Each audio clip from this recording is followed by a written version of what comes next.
Hello, everyone. I'm Eric Breeden. I've just created a YouTube channel, and this is my official channel. I hope you'll support me.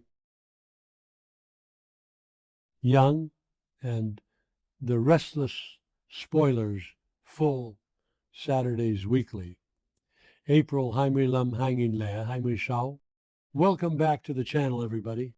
Today is a truly beautiful day to dive into the absolute madness of our favorite show, and we are so excited to unpack all of this with you. Grab your snacks, get comfortable, and let's get right into the drama, because the upcoming episodes are going to blow your mind completely. Oh my God. I'm screaming. I literally cannot even process what I just watched and what is about to happen on this Friday, April Heimilborth episode. Okay, but listen, you guys need to sit down because I am pacing around my living room right now. I was eating dinner and literally choked on my drink when I saw the spoilers for what Victor Newman is pulling this time. The absolute unmitigated audacity of this man. I can't even deal right now. He is honestly the most ruthless person on television, and I am both terrified and obsessed. So Victor and Victoria Newman decide to just waltz right into Phyllis Summers' office like they own the place, which, okay, Victor is currently trying to steal, so maybe he thinks he does. But the nerve, they just show up to confront her. And I am yelling at my screen because Phyllis is already going through it. And now she has to deal with the mustache and the ice queen double teaming her. Wait, before that happened, actually, let me back up because I keep remembering things out of order. Victor has been plotting this massive takeover to get Newman Enterprises back, and he bought out all of Phyllis's senior staff at the Summers conglomerate. All of them. They all quit at the same time. So Phyllis is sitting there, probably having a literal panic attack. Her empire is crumbling, and in walks Victor looking so incredibly smug. You know that face he makes? That little smirk where he thinks he is the literal king of the world. My jaw drops. He doesn't just come in to gloat. No, he brings the actual fake eye evidence.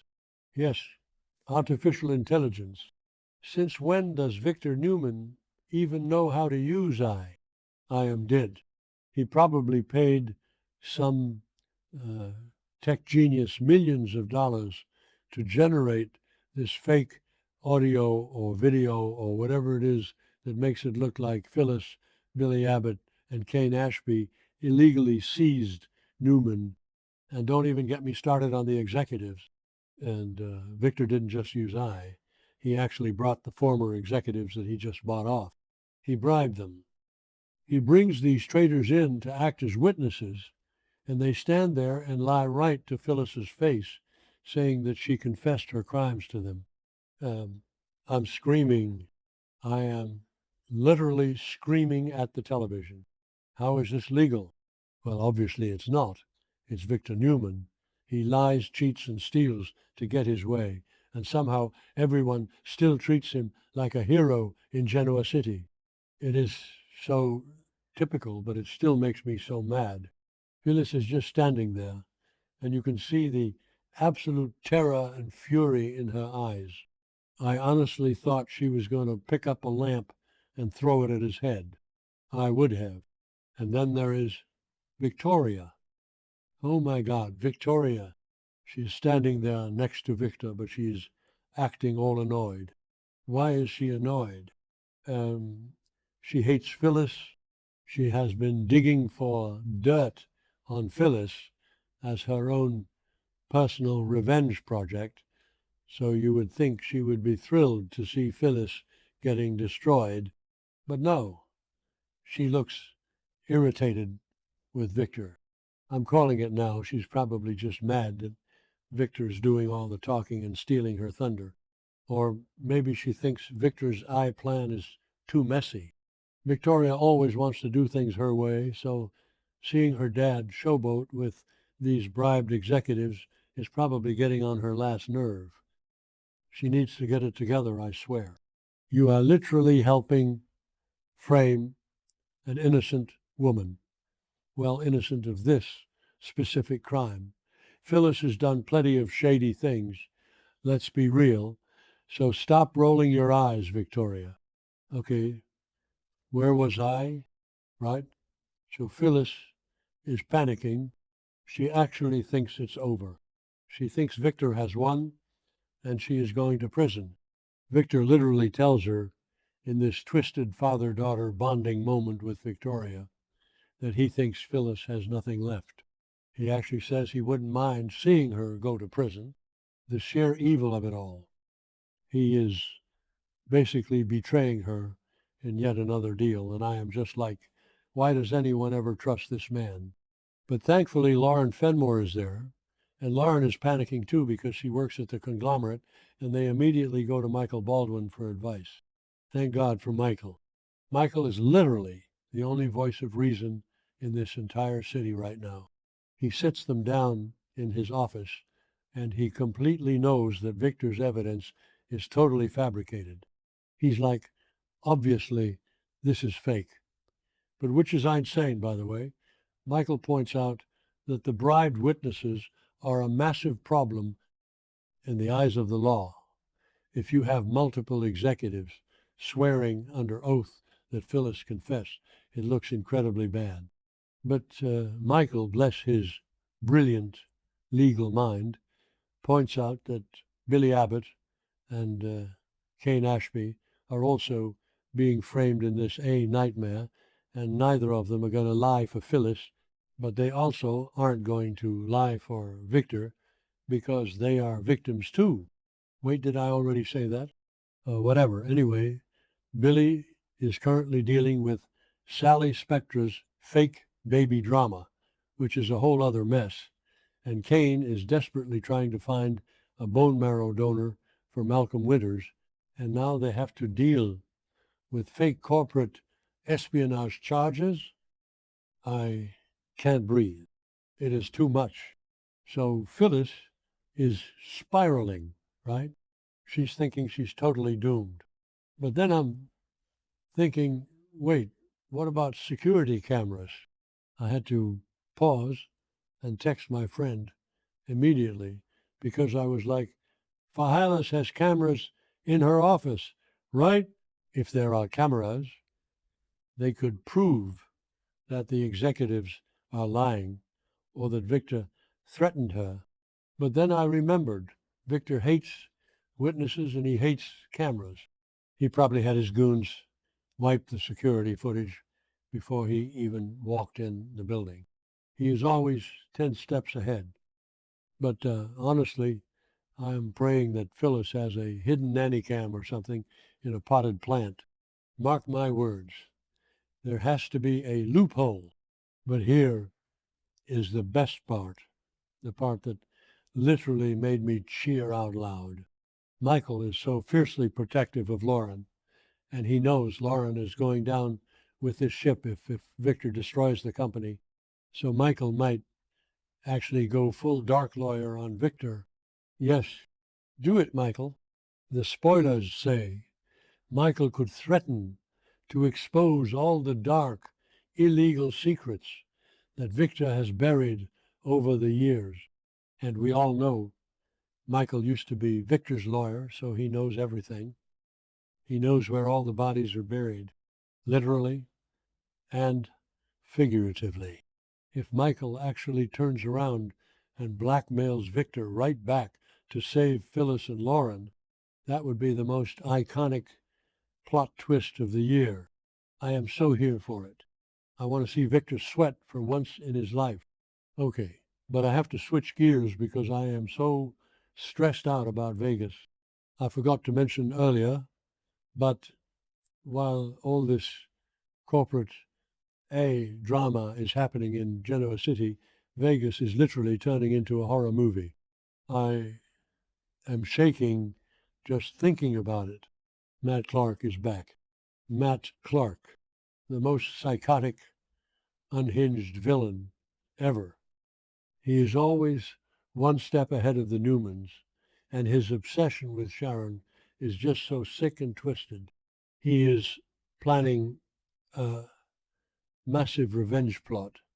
And right now, Sharon Newman and Noah Newman's lives are in actual mortal danger. I am so emotionally invested in Sharon. She has survived so much trauma, cancer, bipolar disorder, being kidnapped, literally everything. And now she is trapped with this absolute monster. So Adam Newman and Nick Newman are trying to save them. Adam, who is still struggling with his dark spider persona from his time in Vegas, actually does something smart. He tracks down Riza Thompson. Remember Riza? She is so shady, but honestly, I love a girl who secures the bag. Adam completely bribes her. He offers her a massive payout to lie to Matt Clark and throw him off their scent. Riza actually calls Matt and tells him that Adam and Nick got on a plane and went back to Genoa City. She straight up lies to his face. I was yelling, "Yes, Riza, take the money and run." But of course, because Matt is a literal evil genius, he doesn't believe her. Why is he so smart? He immediately suspects it's a trap, which makes me wonder if he planned for this all along. Did he know Adam would bribe Riza?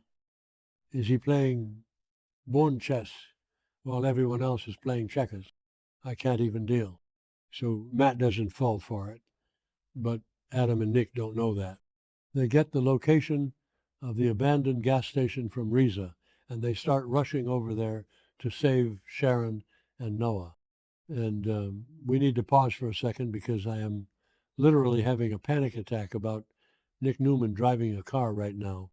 I forgot to mention earlier, but Nick is currently suffering from a severe addiction. He has been using drugs. He is completely in denial. He is spiraling out of control, and his parents are terrified. And he is the one rushing to a hostage situation. Is he even sober enough to drive? Is he going to crash the car? I am so stressed. Adam is sitting in the passenger seat, probably looking at Nick like he's crazy, but they are both just desperate to get to Sharon and Noah. The tension is so thick, you could cut it with a knife. I was literally biting my nails watching this unfold. So Nick and Adam are racing to this dusty, abandoned gas station in the middle of the Vegas desert. And inside, oh my God, inside is just pure nightmare fuel. Matt Clark has Sharon and Noah there, and he's holding them at gunpoint. He has a gun pointed right at them. Noah, poor Noah, he is always just trying to live his life, and he constantly becomes collateral damage in his family's insane drama. He's just looking at his mom, terrified, and Sharon is trying to be brave, but you know she is internally screaming. They try to reason with Matt. They are begging him, trying to talk him down, telling him he doesn't have to do this. But Matt has completely gone. He's looking at him with a sick, psychotic smile, and he delivers the most ruthless Tanyan ultimatum I heard on this show. He tells them that he isn't going to just shoot them both. No, that would be too easy. He says that one of them has to watch the other die. I'm dead. I literally stopped breathing. He wants a mother to watch her son get murdered or a son to watch his mother get murdered. The psychological torture of that. Why would he do that? He is so evil. At this point, I'm yelling at my screen, "Where Nick and Adam?" They need to kick down that door right this exact second. The episode is literally setting up the most insane cliffhanger. We're all just sitting here wondering, who is Matt going to choose first? Is he going to point the gun at Noah to torture Sharon, or point it at Sharon to break Noah? Or are Nick and Adam going to burst through the glass right at the last possible second? And if they do, Is Nick going to be too messed up from his addiction to actually fight Matt? What if Adam's spider persona completely takes over and he just kills Matt with his bare hands? Honestly, I wouldn't even be mad if he did. This is going to end badly. I can just feel it. There's no way everyone walks out of that gas station without some serious trauma. I'm so completely invested in these people like they are my actual family, and I am personally offended that the writers are making my blood pressure spike this high. I am going to need a full week to recover from this Friday episode. The corporate sabotage, the eye-framing, the bribes, the hostage situation, the addiction. It is so, so, so dramatic. And I am living for every single second of it. Let me know in the comments who you think Matt is going to target first, because I am losing my mind over here.